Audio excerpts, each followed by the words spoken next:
Charlotte's Web, Chapter 19, The Egg Sack. Next morning, when the first light came into the sky and the sparrows stirred in the trees, when the cows rattled their chains and the rooster crowed and the early automobiles went whispering down the road, Wilbur awoke and looked for Charlotte. He saw her up overhead in a corner near the back of his pen. She was very quiet. Her 8 legs were spread wide. She seemed to have shrunk during the night. Next to her, attached to the ceiling, Wilbur saw a curious object. It was sort of a sack or cocoon. It was peach-colored and looked as though it was made of cotton candy. "Are you awake, Charlotte?" he said softly. "Yes," came the answer. "What is that nifty little thing? Did you make it?" "I did indeed," replied Charlotte in a weak voice. "Is it a plaything?" "Plaything? I should say not. It is my egg sack, my magnum opus." "I don't know what a magnum opus is," said Wilbur. "That's Latin," explained Charlotte. "It means great work. This egg sack is my great work, the finest thing I have ever made." "What's inside it?" asked Wilbur. "Eggs?" 514 of them," she replied. 514? said Wilbur. "You're kidding." "No, I'm not. I counted them. I got started counting, so I kept on, just to keep my mind occupied." "It's a perfectly beautiful egg sack," said Wilbur, feeling as happy as though he had constructed it himself. "Yes, it is pretty," replied Charlotte, patting the sack with her 2 front legs. "Anyway, I can guarantee that it is strong. It is made out of the toughest material that I have. It's also waterproof. The eggs are inside and will be warm and dry." "Charlotte," said Wilbur dreamily, "are you really going to have 514 children?" "If nothing happens, yes," she said. "Of course, they won't show up till next spring." Wilbur noticed that Charlotte's voice sounded sad. "What makes you sound so downhearted? I should think you'd be terribly happy about this." "Oh, don't pay attention to me," said Charlotte. "I just don't have much pep anymore. I guess I feel sad because I won't ever see my children." "What do you mean you won't see your children? Of course you will. We'll all see them. It's going to be simply wonderful next spring in the barn cellar with 514 baby spiders running around all over the place. And the geese will have a new set of goslings, and the sheep will have their new lambs." "Maybe," said Charlotte quietly. "However, I have a feeling I'm not going to see the results of last night's efforts. I don't feel good at all. I think I'm languishing, to tell you the truth." Wilbur didn't understand the word languish, and he hated to bother Charlotte by asking her to explain, but he was so worried he felt he had to ask. "What does languishing mean?" "It means I'm slowing up, feeling my age. I'm not young anymore, Wilbur. But I don't want you to worry about me. This is your big day today. Look at my web. Doesn't it show up well with the dew on it?" Charlotte's web never looked more beautiful than it looked this morning. Each strand held dozens of bright drops of early morning dew. The light from the east struck it and made it all plain and clear. It was a perfect piece of designing and building. In another hour or two, a steady stream of people would pass by, admiring it and reading it and looking at Wilbur and marveling at the miracle. As Wilbur was studying the web, a pair of whiskers and a sharp face appeared. Slowly, Templeton dragged himself across the pen and threw himself down in a corner. "I'm back," he said in a husky voice. "What a night!" The rat was swollen to twice his normal size. His stomach was as big around as a jelly jar. "What a night!" he repeated hoarsely. "What feasting and caressing! A real gorge! I must have eaten the remains of 30 lunches. Never have I seen such leavings, and everything well ripened and seasoned with the passage of time and the heat of the day. Oh, it was rich, my friends, rich!"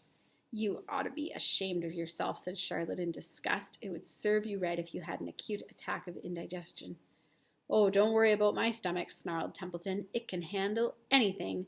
And by the way, I've got some bad news. As I came past that pig next door, the one that calls himself Uncle, I noticed a blue tag on the front of his pen. That means he won first prize. I guess you're licked, Wilbur. You might as well relax. No one's going to hang any medal on you. Furthermore, I wouldn't be surprised if Zuckerman changes his mind about you. Wait till he gets hankering for some fresh pork and smoked ham and crisp bacon. He'll take the knife to you, my boy." "Be still, Templeton," said Charlotte. "You're too stuffed and bloated to know what you're saying. Don't pay any attention to him, Wilbur." Wilbur tried not to think about what the rat had just said. He decided to change the subject. "Templeton," said Wilbur, "if you weren't so dopey, you would have noticed that Charlotte has made an egg sack. She's going to be a mother. For your information, there are 514 eggs in that peachy little sack." "Is this true?" asked the rat, eyeing the sack suspiciously. "Yes, it's true," sighed Charlotte. "Congratulations," murmured Templeton. "This has been a night." He closed his eyes, pulled some straw over himself, and drooped off into a deep sleep. Wilbur and Charlotte were glad to be rid of him for a while. At 9 o'clock, Mr. Arabelle's truck rolled into the fairgrounds and came to a stop at Wilbur's pen. Everybody climbed out. "Look!" cried Fern. "Look at Charlotte's Web! Look what it says!"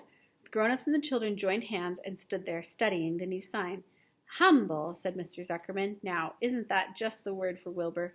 Everyone rejoiced to find that the miracle of the web had been repeated.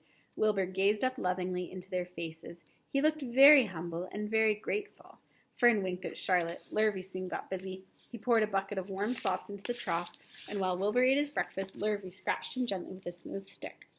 "Wait a minute," cried Avery. "Look at this." He pointed to the blue tag on Uncle's pen. "This pig has won first prize already." The Zuckermans and the Arabelles stared at the tag. Mrs. Zuckerman began to cry. Nobody said a word. They just stared at the tag. Then they stared at Uncle. Then they stared at the tag again. Lurvy took out an enormous handkerchief and blew his nose very loud. So loud, in fact, that the noise was heard by stable boys over at the horse barn. "Can I have some money?" asked Fern. "I want to go out on the midway." "You stay right where you are," said her mother. Tears came to Fern's eyes. "What's everybody crying about?" asked Mr. Zuckerman. "Let's get busy. Edith, bring the buttermilk." Mrs. Zuckerman wiped her eyes with her handkerchief. She went to the truck and came back with a gallon jar of buttermilk. "Bath time," said Zuckerman cheerfully. He and Mrs. Zuckerman and Avery climbed into Wilbur's pen. Avery slowly poured buttermilk on Wilbur's head and back, and as it trickled down his sides and cheeks, Mr. and Mrs. Zuckerman rubbed it into his hair and skin. Passer-by stopped to watch. Pretty soon quite a crowd had gathered. Wilbur grew beautifully white and smooth. The morning sun shone through his pink ears. "He isn't as big as that pig next door," remarked one bystander, "but he's cleaner. That's what I like." "So do I," said another man. "He's humble, too," said a woman, reading the sign on the web. Everybody who visited the pig pen had a good word to say about Wilbur. Everyone admired the web, and of course nobody noticed Charlotte. Suddenly, a voice was heard on the loudspeaker. "Attention, please," it said. "Will Mr. Homer Zuckerman bring his famous pig to the judge's booth in front of the grandstand? A special award will be made there in 20 minutes. Everyone is invited to attend. Crate your pig, please, Mr. Zuckerman, and report to the judge's booth promptly." For a moment after this announcement, the Arabelles and the Zuckermans were unable to speak or move. Then Avery picked up a handful of straw and threw it in the air and gave a loud yell. The straw fluttered down like confetti into Fern's hair.